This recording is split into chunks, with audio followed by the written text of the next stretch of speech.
so proud to be American. Thank you. Gosh, thank you. Happy birthday, Ronald Reagan.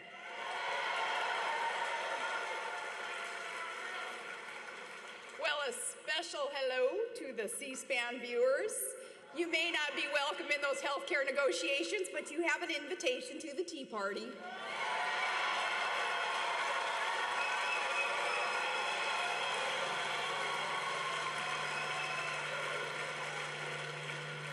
Very good to be here in Tennessee, the volunteer state. It's the home of good country music and good Southern barbecue, and great to be at the Tea Party convention. I guess down here, that's some Southern sweet tea. And you know, up in Alaska, we have a smaller version of Tea Party up there, and we call it iced tea.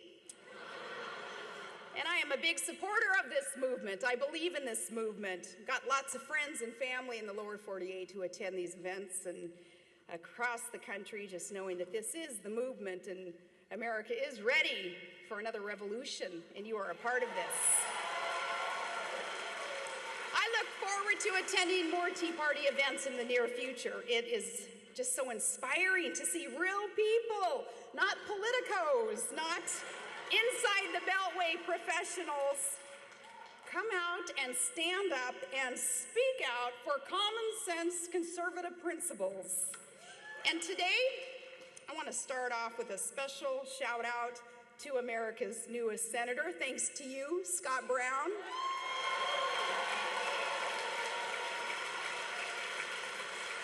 Now, in many ways, Scott Brown represents what this beautiful movement is all about. You know, he was just a guy with a truck and a passion to serve our country. He looked around and he saw that things weren't quite right in Washington. So he stood up and he decided that he was going to do his part to put our government back on the side of the people. And it took guts and it took a lot of hard work. But with grassroots support, Scott Brown carried the day. And it has been so interesting now to watch the aftermath of the Massachusetts Chowder Revolution. The White House blames the candidate, their candidate, and Nancy Pelosi, she blamed the Senate Democrats, and Rahm Emanuel, he criticized a pollster. And yet again, President Obama found some way to make this all about George Bush.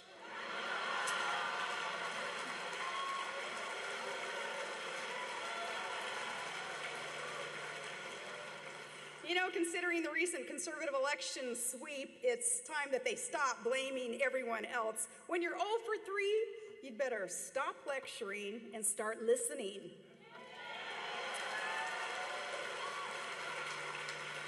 The only place that the left hasn't placed the blame is on their agenda. So, some advice for our friends on that side of the aisle. That's where you gotta look, because that's what got you into this mess. The Obama-Pelosi-Reid agenda, it's going to leave us less secure, more in debt, and more under the thumb of big government. And that is out of touch, and it's out of date. And if Scott Brown is any indication, it's running out of time.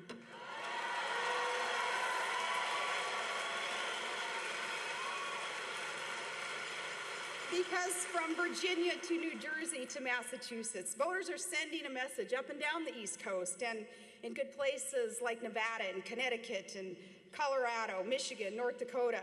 They've got the liberal left, that establishment running scared. The bottom line is this: it's been a year now. They own this now, and voters are going to hold them accountable. Because out here in the cities and in the towns across this great country, we know that we've got some big problems to solve. We've gotten tired now of looking backward. We want to look forward, and from here, my friends, the future, it looks really good. It looks really good, because if there's hope in Massachusetts, there's hope everywhere.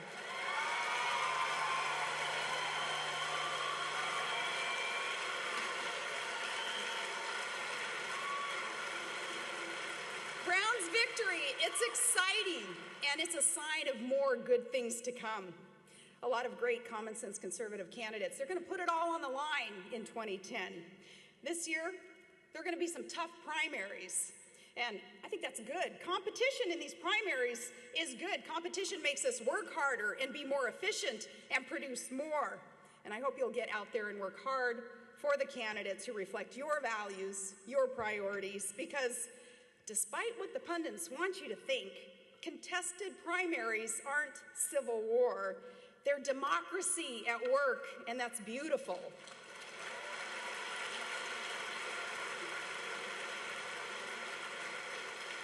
I was the product of a competitive primary where, running for governor, I faced 5 guys in the party, and we put our ideas and our experience out there on the table for debate. And then we allowed, of course, the voters to decide, and that is a healthy process, and it gives Americans the kind of leadership that they want and deserve. And so in 2010, I tip my hat to anyone with the courage to throw theirs in the ring, and may the best ideas and candidates win. But while I hope that you're going to give these candidates that you choose your best effort, please understand that they're human. There's no perfect candidate, and they're going to disappoint occasionally. And when they do, let them know, but don't get discouraged and sit it out because the stakes are too high. The stakes are too high right now, and your voice is too important. So work hard for these candidates, but put your faith in ideas. And in that spirit, I caution against allowing this movement to be defined by any one leader or politician. The Tea Party movement is not a top-down operation. It's a ground-up call to action that is forcing both parties to change the way that they're doing business, and that's beautiful.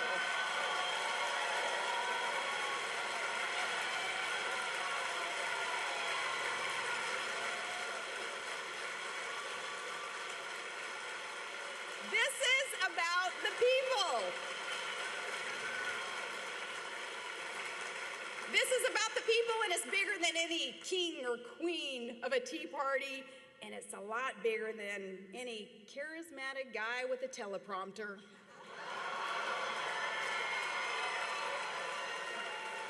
The soul of this movement is the people, everyday Americans who grow our food and run our small businesses, who teach our kids and fight our wars. They're folks in small towns and cities across this great nation who saw what was happening, and they saw and were concerned, and they got involved.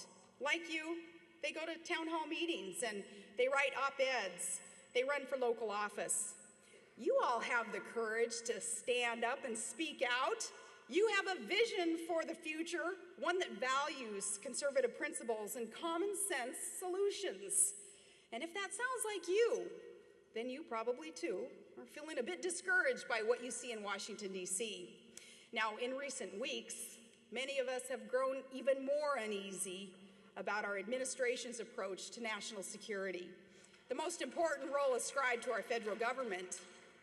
Let me say, too, it's not politicizing our security to discuss our concerns, because Americans deserve to know the truth about the threats that we face and what the administration is or isn't doing about them. So let's talk about them.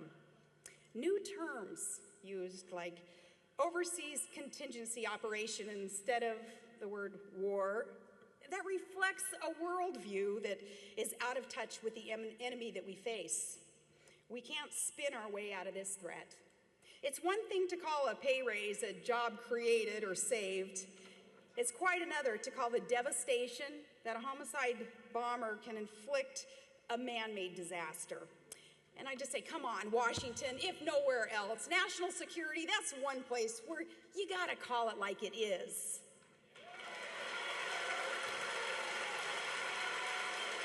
And in that spirit, we should acknowledge that on Christmas Day, the system did not work. Abdul Muttalib passed through airport security with a bomb, and he boarded a flight hell-bent on killing innocent passengers. This terrorist trained in Yemen with Al-Qaeda. His American visa was not revoked until after he tried to kill hundreds of passengers. On Christmas Day, the only thing that stopped this terrorist was blind luck and brave passengers. Really, it was a Christmas miracle, and that is not the way that the system is supposed to work.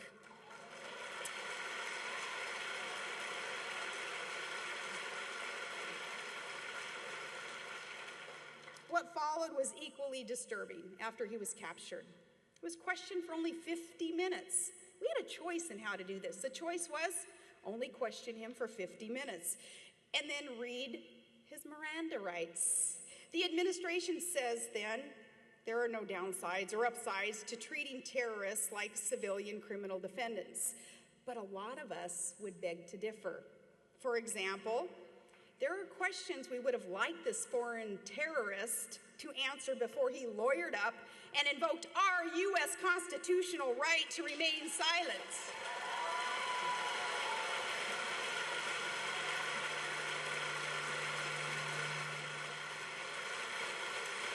Our U.S. constitutional rights.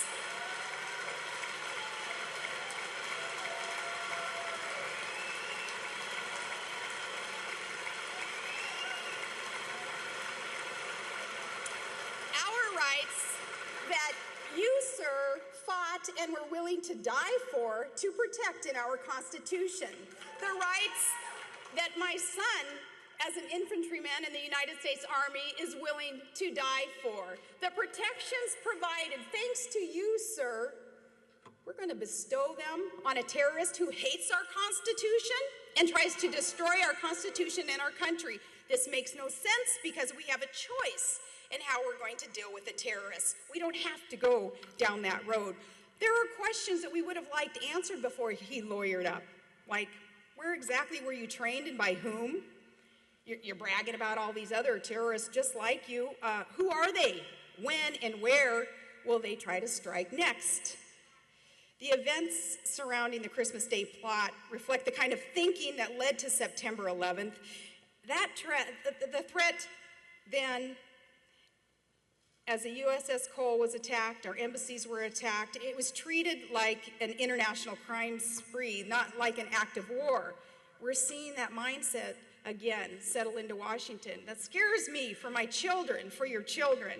Treating this like a mere law enforcement matter places our country at grave risk, because that's not how radical Islamic extremists are looking at this. They know we're at war, and to win that war, we need a commander-in-chief, not a professor of law standing at the lectern.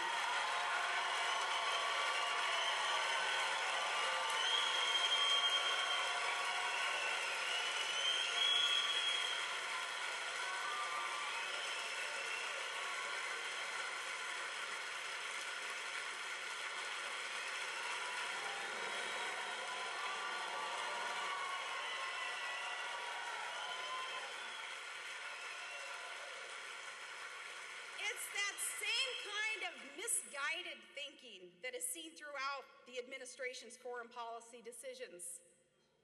Our president spent a year reaching out to hostile regimes, writing personal letters to dangerous dictators, and apologizing for America.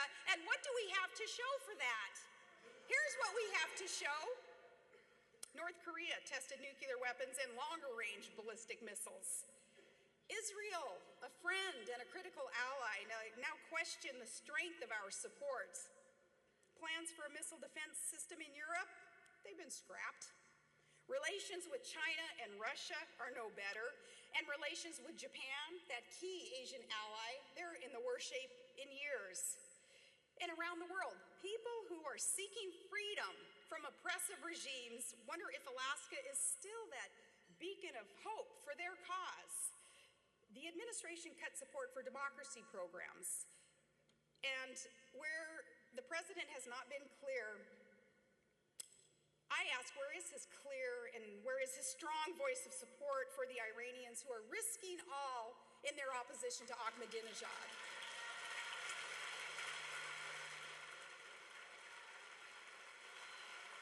Just that short list. That short list. And you know, it's no wonder that our president only spent about 9% of his State of the Union address discussing national security, foreign policy, because there aren't a whole lot of victories that he could talk about that night. And that's just a short list. There are so many challenges in front of us, and it can seem overwhelming. But despite these challenges, we have hope that we can move things in the right direction, but it's going to require the administration to change course. We need a foreign policy that distinguishes America's friends from her enemies and recognizes the true nature of the threats that we face.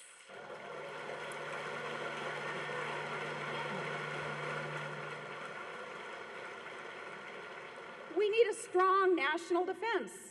I think you would agree with me, as Reagan used to talk about that peace through strength. And in that respect, I applaud the president for following at least a part of the recommendations made by our commanders on the ground to send in some more reinforcements to Afghanistan. Now, though, we must spend less time courting our adversaries, spending more time working with our allies. And we must build effective coalitions capable of confronting dangerous regimes like Iran and North Korea. It's time for more than just tough talk. Just like you, probably just so tired of hearing the talk. Tired of hearing the talk. It's time for some tough actions like sanctions on Iran. And in places in the world where people are struggling and oppressed and they're fighting for freedom, America must stand with them. We need a clear foreign policy that stands with the people and for democracy, one that reflects both our values and our interests, and it is in our best interests because democracies, they don't go to war with each other. They can settle their differences peacefully. The lesson of the last year is this: foreign policy can't be managed through the politics of personality. And our president would do well to take note of an observation John F. Kennedy had made once he was in office, that all of the world's problems aren't his predecessor's fault.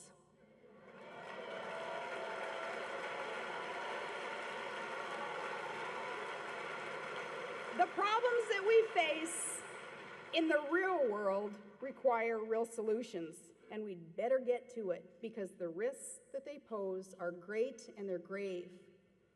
However, as Barry Goldwater said, we can be conquered by bombs, but we can also be conquered by neglect, by ignoring our Constitution and disregarding the principles of limited government. And in the past year, his words ring true. Washington has now replaced private irresponsibility with public irresponsibility. The list of companies and industries that the government is crowding out and bailing out and taking over, it continues to grow. First it was the banks, mortgage companies, financial institutions, then automakers. Soon, if they had their way, healthcare, student loans. Today, in the words of Congressman Paul Ryan, the $700 billion TARP has morphed into crony capitalism at its worst. And it's becoming a slush fund for the Treasury Department's favorite big players, just as we had been warned about. And while people on Main Street look for jobs, people on Wall Street, they're collecting billions and billions in your bailout bonuses. Among the top 17 companies that received your bailout money, 92% of the senior officers and directors, they still have their good jobs. And everyday Americans are wondering, where are the consequences for they helping to get us into this worst economic situation since the Great Depression? Where are the consequences?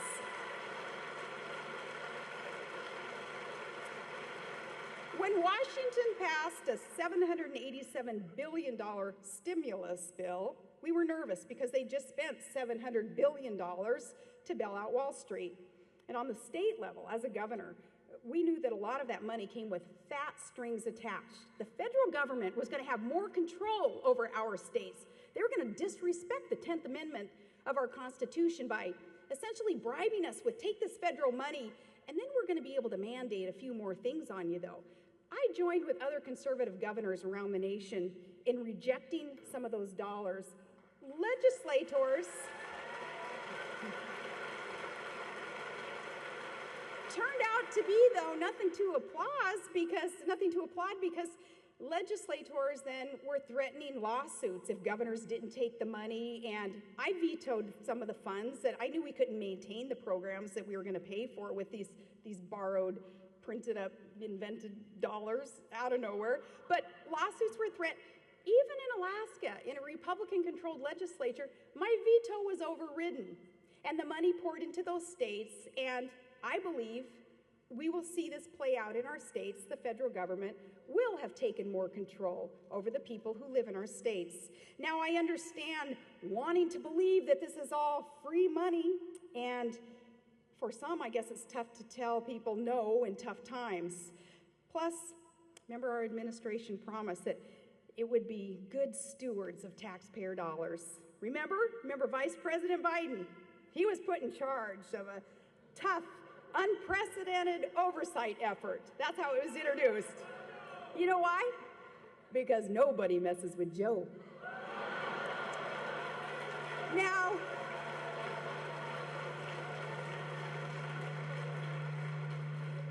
this was all part of that hope and change and transparency, and now a year later, I gotta ask those supporters of all that, how's that hopey, changey stuff working out for you?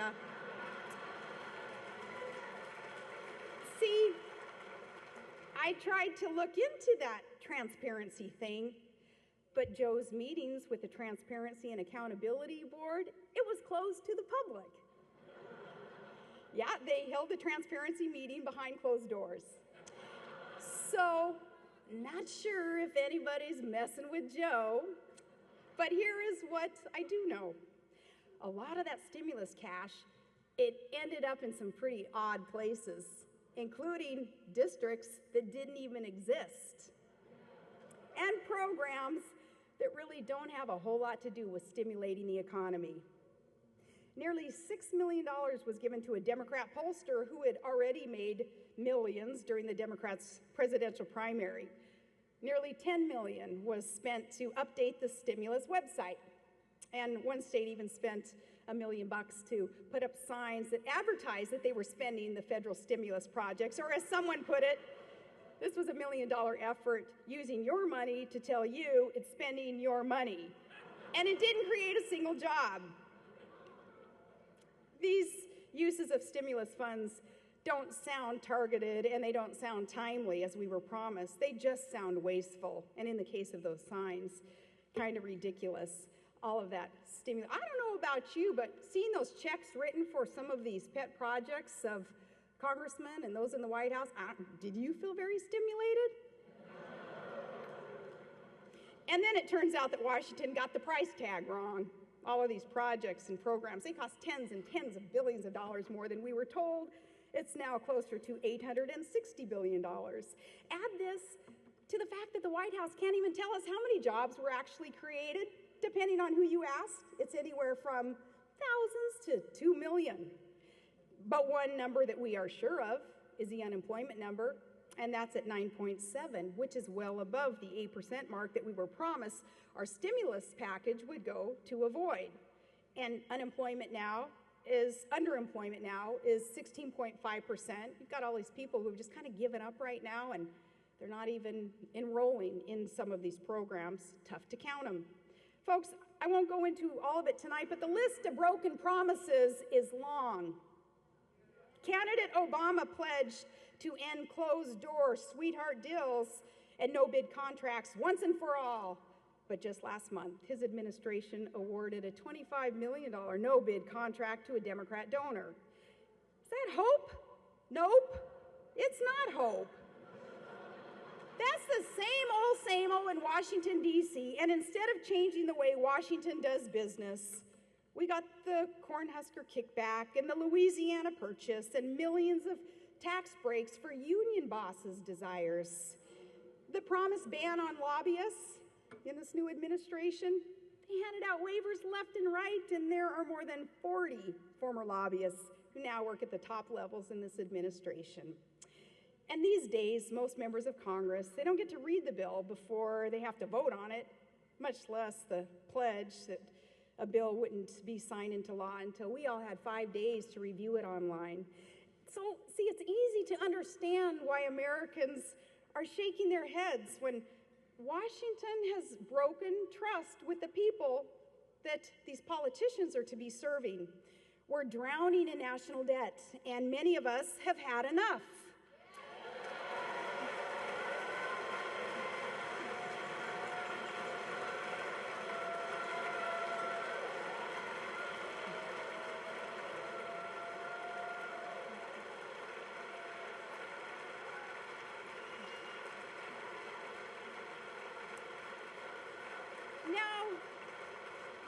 foundational principles in all of this, it's easy to understand. It really is, even though I think DC would just love for us to believe that this is all way over our heads. Somebody in Tennessee, somebody up there in Alaska, she'll never understand what we're talking about here in DC. No, this is all pretty simple stuff. When our families, when our small businesses, we start running our finances into the red, what do? We tighten our belts and we cut back budgets. Isn't that what we teach our children, to live within our means? So what Todd and I do when we have to make payroll, buy new equipment for our commercial fishing business, we have to plan for the future and meet a budget. But in Washington, why is it just the opposite of that? This week, they unveiled a record-busting, mind-boggling $3.8 trillion federal budget. And they keep borrowing, and they keep printing these dollars, and they keep making us more and more beholden to foreign countries, and they keep making us take these steps towards insolvency. Now, what they're doing in proposing these big new programs with giant price tags, they're sticking our kids with the bill, and that's immoral. That's generational theft. We're stealing the opportunities from our children.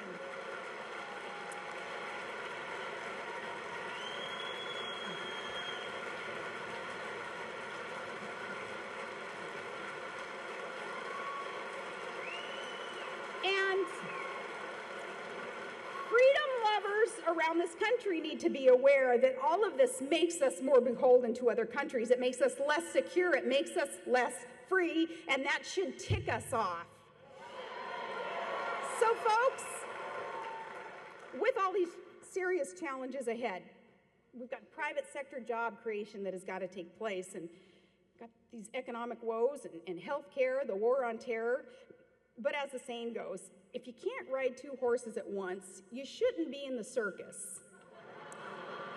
So here's some advice for those in DC who want to shine in the greatest show on earth. Too often when big government and big business get together and cronyism sets in, well, it benefits insiders, not everyday Americans. The administration and Congress should do what we did up there in Alaska when the good old boys started making backroom deals that were benefiting big oil and not the citizens of the state. And the citizens of the state then, Alaskans, we got together and we put government back on the side of the people. And a lot of the bigwigs, they started getting in trouble, and some of the bigwigs ended up going to jail over their backroom deals.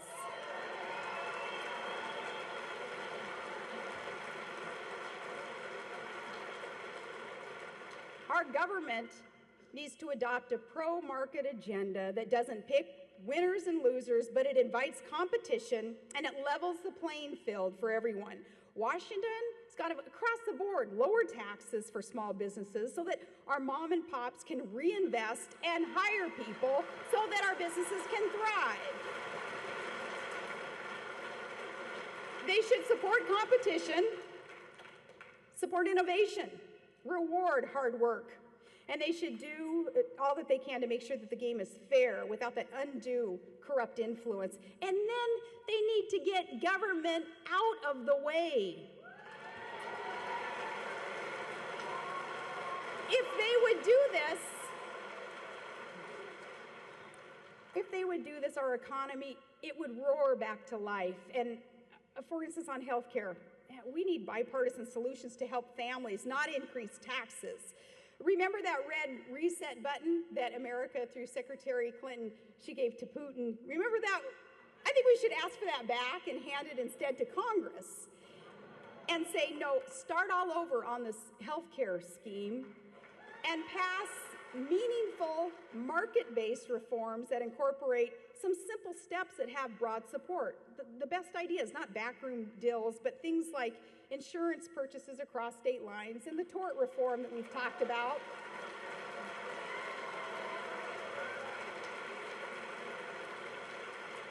Those things that are common sense steps towards reform that the White House and leaders on the Democrat side of the aisle in Congress, they don't want to consider. So it makes you wonder, what truly is their motivation? What is their intention if they won't even consider these common sense, broad-based support ideas that would work?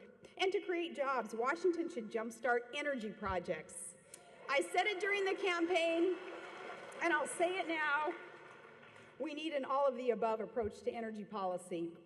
That means proven conventional resource development and support for nuclear power, and I was thankful that the President at least mentioned nuclear power in a State of the Union. But again, we need more than words. We need a plan to turn that goal into a reality. And that way, we can pave the way for projects that will create jobs. Those are real job creators, and deliver carbon-free energy. And while we're at it, let's expedite the regulatory and permitting and legal processes for on and offshore drilling. Instead of paying billions of dollars,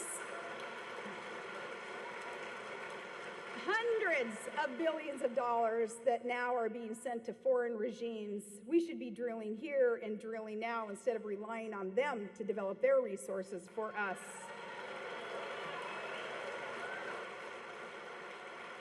So what we've got to do is axe that plan for cap and tax, that policy that's going to kill jobs and is going to pass the burden of paying for it onto our working families. And finally, if we're going to get serious about fiscal restraint, then we've got to make Washington start walking the walk. After putting us on a track to quadruple the deficit, the proposed spending freeze, maybe it's a start, but it's certainly not enough. As Senator John Thune said, it's like putting a Band-Aid on a self-inflicted gunshot wound. We need to go further, cut spending. Don't just simply slow down a spending spree, and we've got to axe the plans for a second stimulus when the first hasn't even been measured for any success yet. Kill the plans for the second stimulus. And beware that now that second stimulus is being referred to as a jobs bill. Now, these aren't the only ways to rein in spending, and alone they're not going to be enough. Not enough to tackle the insane debt and the deficits that we face, but they are a good way to start and to show that we're serious about getting our financial house in order. Now, like a lot of you perhaps, I have spent the last year thinking about how to best serve. How can I help our country? How can I make sure that that we're in a position of nobody being able to succeed when they try to tell us to sit down and shut up? How can we best serve? In 2008, I had the honor of a lifetime running alongside John McCain. I look at him as an American hero. And nearly 60 million Americans voted for us. They cast their ballot for the things that we are talking about tonight: lower taxes, smaller government, transparency, energy independence, and strong national security. And while, no, our votes did not carry the day, it was still a call to serve our country. Those voters wanted us to keep on fighting and take the gloves off. And they wanted common sense conservative solutions.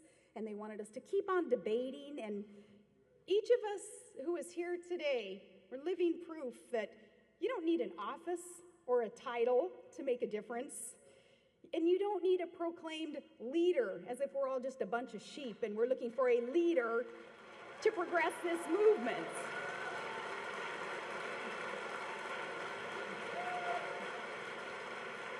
That is what we're fighting for. It's what we're fighting about. It's what we believe in. And that's what this movement is all about. When people are willing and to meet halfway and stand up for common sense solutions and values, then we want to work with them. And in that spirit, I applaud independents and Democrats like Bart Stupak, who stood up to tough partisan pressure, and he wanted to protect the sanctity of life and the rights of the soon-to-be born. I applaud him for that.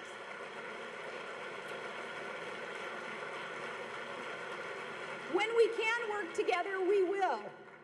But when the work of Washington violates our conscience, and when the work and efforts in Washington, D.C. violate our Constitution, then we will stand up and we will be counted, because we are the loyal opposition.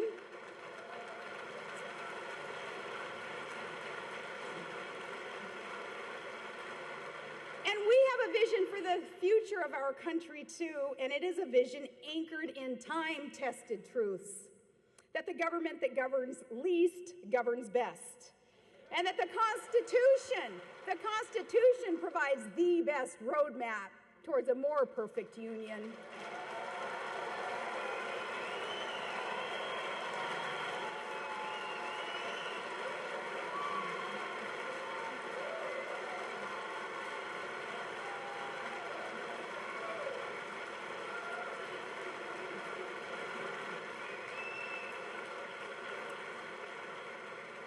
and that only limited government can expand prosperity and opportunity for all, and that freedom is a God-given right, and it is worth fighting for. God bless you. And that America's finest, our men and women in uniform, are a force for good throughout the world, and that is nothing to apologize for.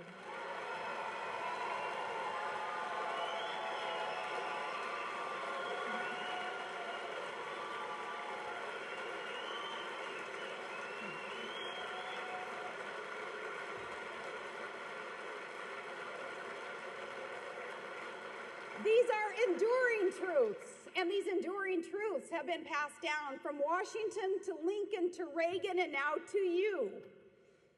But while this movement, our roots, they are in our spirit too, they are historic. The current form of this movement is fresh and it's young and it's fragile. We are now the keepers of an honorable tradition of conservative values and good works. And we must never forget that it is a sacred trust to carry these ideas forward. It demands civility, and it requires decent, constructive, issue-oriented debate. Opponents of this message, they're seeking to marginalize this movement. They want to paint us as ideologically extreme and the counterpoint to liberal intolerance and some outrageous conspiracy theorists aimed at our own government, and unethical, shameless tactics like considering a candidate's children fair game. But unlike the elitists who denounce this movement, they just don't want to hear the message. I've traveled across this great country, and I've talked to the patriotic men and women who make up the Tea Party movement, and they are good and kind and selfless, and they are deeply concerned about our country. And today I ask only this. Let's make this movement a tribute to their good example and make it worthy of their hard work and their support.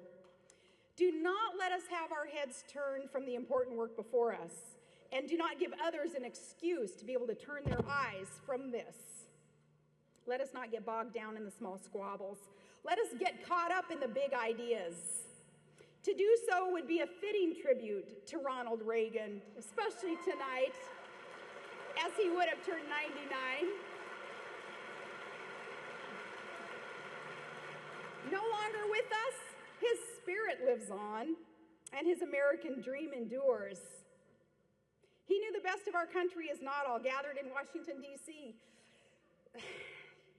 It is here in our communities where families live and children learn, and children with special needs are welcomed in this world and embraced.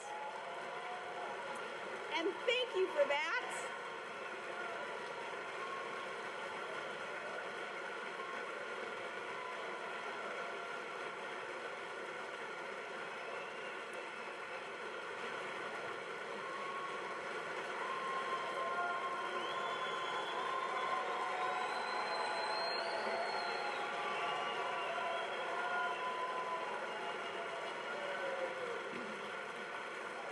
The best of America can be found in places where patriots are brave enough and free enough to be able to stand up and speak up, and where small businesses grow our economy one job at a time. And folks like Reagan, we know that America is still that shining city on a hill.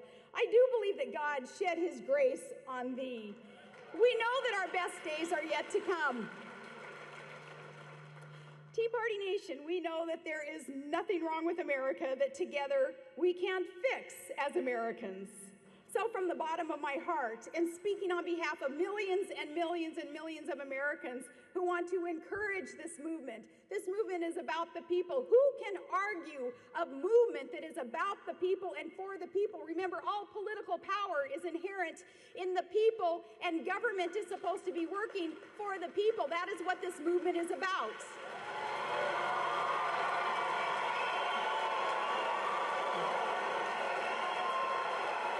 From the bottom of my heart, I thank you for being part of the solution. God bless you, Tea Partiers, and God bless the USA. Thank you.